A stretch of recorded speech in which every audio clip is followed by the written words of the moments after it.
Okay, we're live. Welcome to the next installment of the Cooking with Dad series, or whatever it is we're calling it. Tonight we're making shepherd's pie. Okay, little unconventional shepherd's pie, but we'll get to that in a minute. So the secret of shepherd's pie is, well, there's no secret to shepherd's pie, but the hardest part of shepherd's pie is the potatoes. It's not a hard thing, but it takes a while. So we're going to start with the potatoes, and while those are cooking, we're going to cook up the meat and the vegetables to go on top. Now, when I was a kid, shepherd's pie was meat, corn, mashed potatoes. That's it. Nothing else.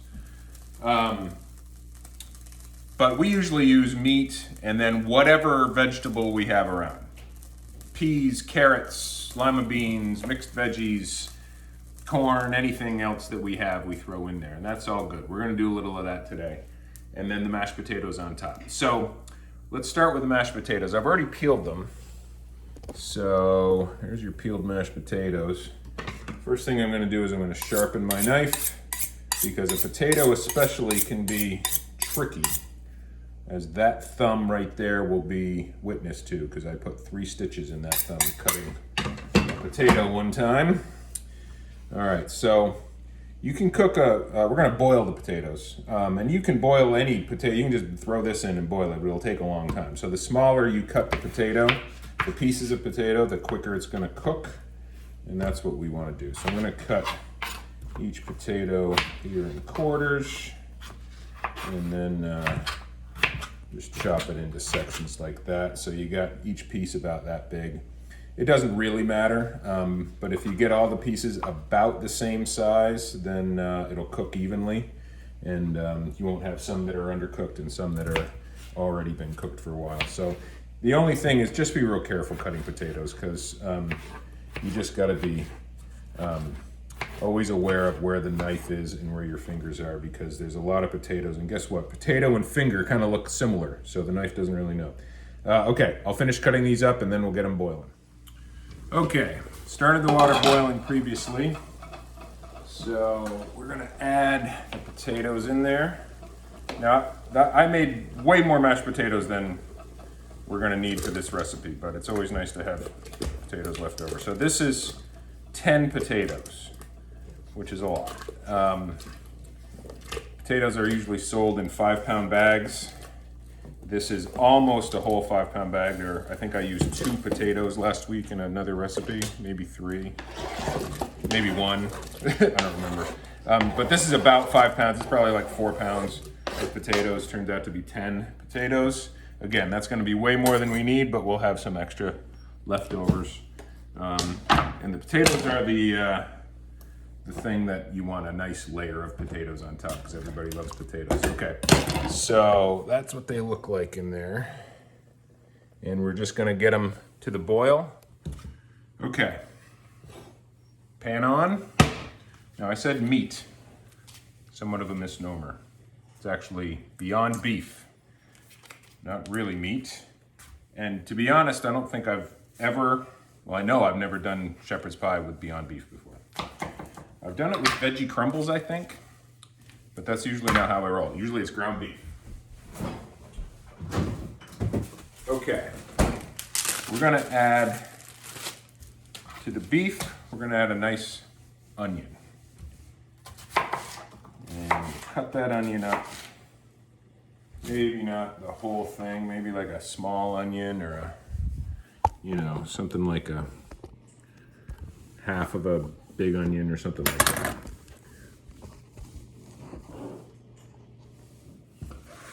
So we'll cut some of the onion up. Again, watch your fingers. I'm just gonna dice it.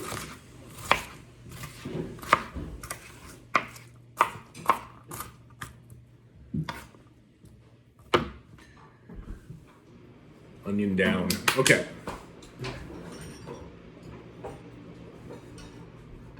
I'm going to cook this in a little bit of olive oil.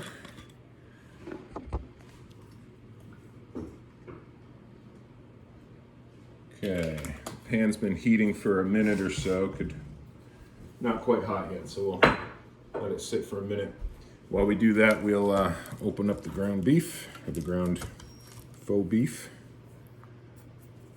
Potatoes are just starting to reboil now, so let's see how that goes.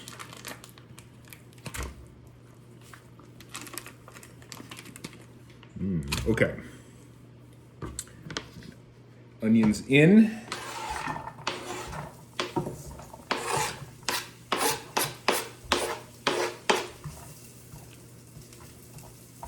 There's a potato peel in there. You know, you can actually cook potatoes with the skins on. Most baked potatoes have the skins on. You can make mashed potatoes with the skins on. I think it's called dirty potatoes. The thing is, remember how potatoes grow in the ground? They're underground, so when you harvest them, they get dirt all over them. And you just want to make sure if you're going to cook them with the skins on, just scrub them real good so you don't get dirt in your food. That's why I peel them. It's just easier that way. Anyway, okay, onions are cooking.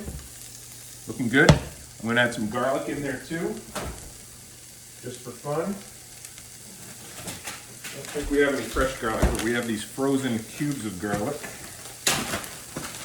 Pop one or two in there. Okay. Boom. Okay. Fantastic. Now, just going to let that cook for a minute. All right, onions have been cooking for a minute. I'm going to put the beef in. Not really beef, but you know what I mean.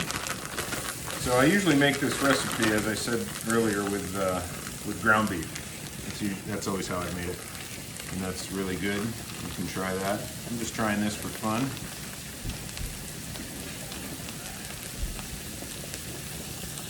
How are we looking? It's looking pretty good. The potatoes are bubbling away happily, and yeah, I think we're going to be good. So just going to break this up a bit. Let it cook.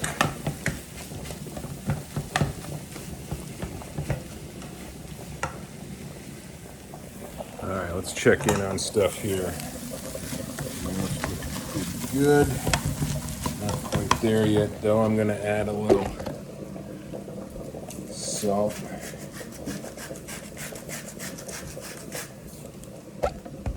And whoops, and a little pepper.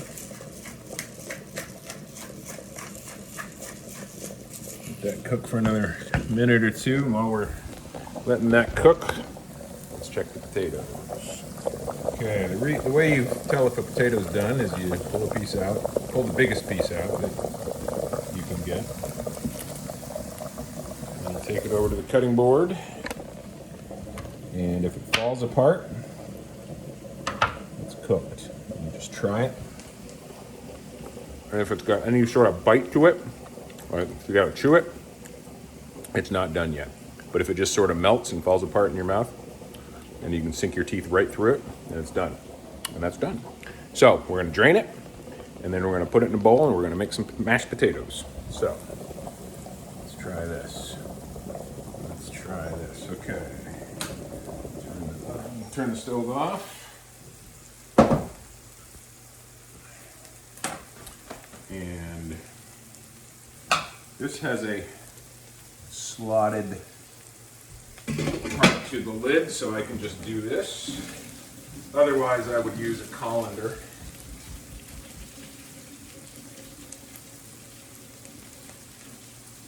Mashed potatoes are just a couple simple ingredients. Potatoes, milk, butter, salt.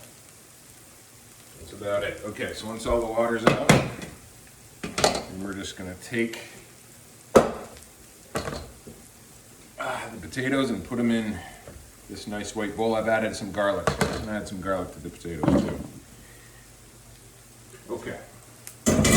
Now, I have always been a mashed potato purist. I'll give these things a stir. I'm going to turn the heat down a little because it's starting to stick to the bottom. All I do with the potatoes. Okay. I've always been a bit of a mashed potato purist with the hand masher. I still like the hand masher. There's still room for the hand masher in my life, but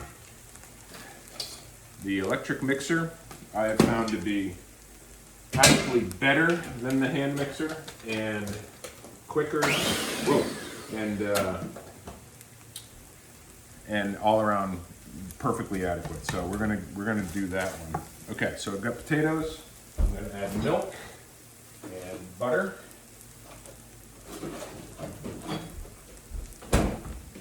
Now you'll hear some people say, "Oh, it's got to be heavy cream, or it's got to be what?" And just whatever milk you have is fine.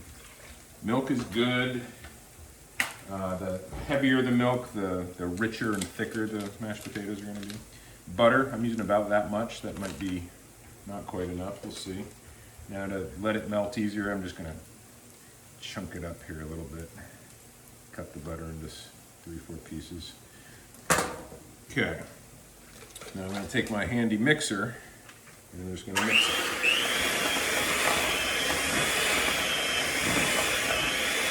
And the way you can tell if it's not enough milk or too much milk is if they're really clumpy and sticky, then they're not enough milk. Always easier to add more milk than it is to take milk away. So start on the low end of milk. You saw how much I poured in, just a little bit, maybe a half cup. And then as you mash and you need more milk, then we'll add more milk as we go. Okay, this is looking really good. Oh yeah.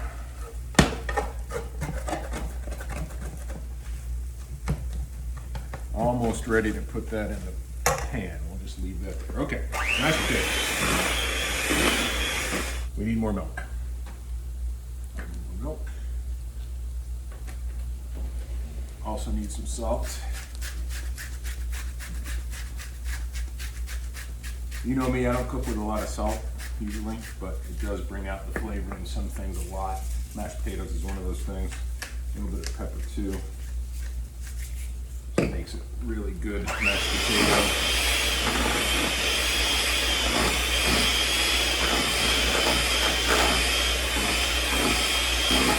All right, looking good.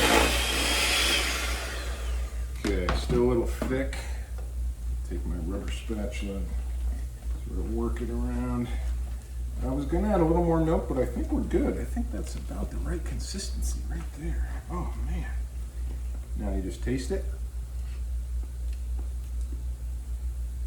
Could use a little more salt.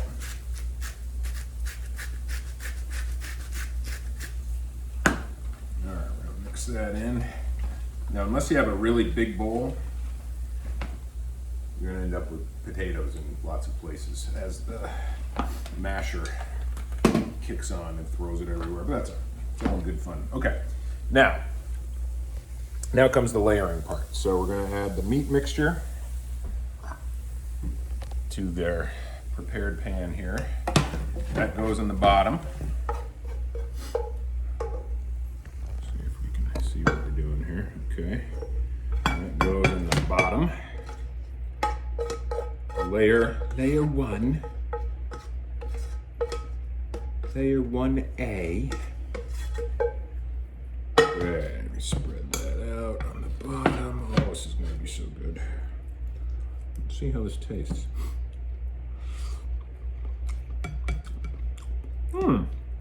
Yeah. That's quite good. Okay. Okay, for the vegetables, I've got a can of mixed peas and carrots, so I'm going to put that in. Now, it's really whatever vegetables you have on hand. Corn is the traditional one, and corn in here is great. But if you've got other vegetables that you like, go ahead and throw them in. Now, one can's probably not enough, so I went through the freezer and I pulled out a couple of half-used bags of mixed vegetables. So they're defrosting in the microwave right now, so I'll put those in as well. Okay, I drained the can of vegetables, pour those right in. I think a good amount would be maybe 2 cans. That'll give you a lot. And these are the ones, the frozen ones. I just microwaved them for a minute. They're still a little icy, but that's okay because we're gonna heat this whole thing up when we're done. So we pour that in. So now layer 2, 2A. and 2B. Okay, so we've got meat and onions on the bottom. Meat and onions on the bottom. Carrots, peas, green beans, lima beans, corn, whatever else is the next layer. And then the piece de resistance or something, mashed potatoes on top. It's gonna be fabulous. Now remember, this is 10 potatoes, so this is a lot of potatoes. More than we need, but I'm gonna make a nice thick layer of potatoes here. And it's actually not enough, I mean, not as much as I thought it was gonna be. Leftover, I thought I'd have a lot left over, but I actually don't have that much left over. So actually, 8 or 9 would have been just perfect. Any less than that wouldn't have been enough. So I'm just gonna use all of them, what the hell. Nice big thick layer of mashed potatoes. Okay. Fabulous. Now, oh, I got a great idea. Chloe. Road trip. Okay. Something that always goes good with mashed potatoes. Fresh herbs. And we have some chives that are right here. Just outside the door. I'll go pick some chives. Delicious chives.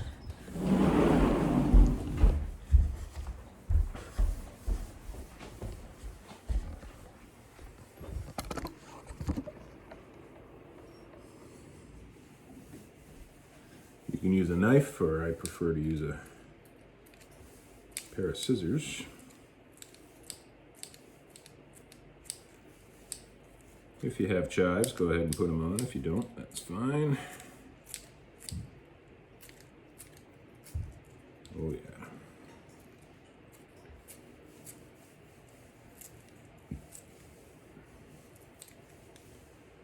Okay, guess what? We just made shepherd's pie. Now, this is mostly hot, right? Because the beef or the meat, whatever, was cooked, put it right in. Vegetables, we didn't heat up, but we could have and put them right on top and then put the hot mashed potatoes on top. And then you'd be good to go. You could serve this right away. But we're not quite ready to eat yet. So this also does a really good job of just sort of reheating itself later. So we're gonna leave it as is. And then when we're ready to eat dinner, I'm either gonna put it in the oven for, I don't know, to heat thoroughly, maybe 30 or 40 minutes at maybe 350 or so, or just nuke it. And nuking it's going to be easier. So it's a big dish, so maybe 5 minutes in the microwave or something would probably take care of everything that we need. But we'll see how it goes. It's going to be delicious. I know it's going to be delicious because I've already tasted all the individual pieces. And when you put it all together, it can't help but be good. So that's it. Shepherd's pie. Enjoy.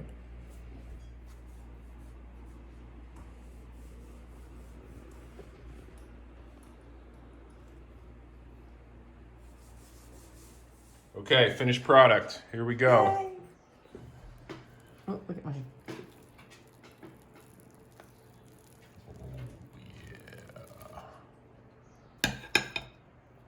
Yes, buddy. Oh, this is on my plate. Oh. Okay.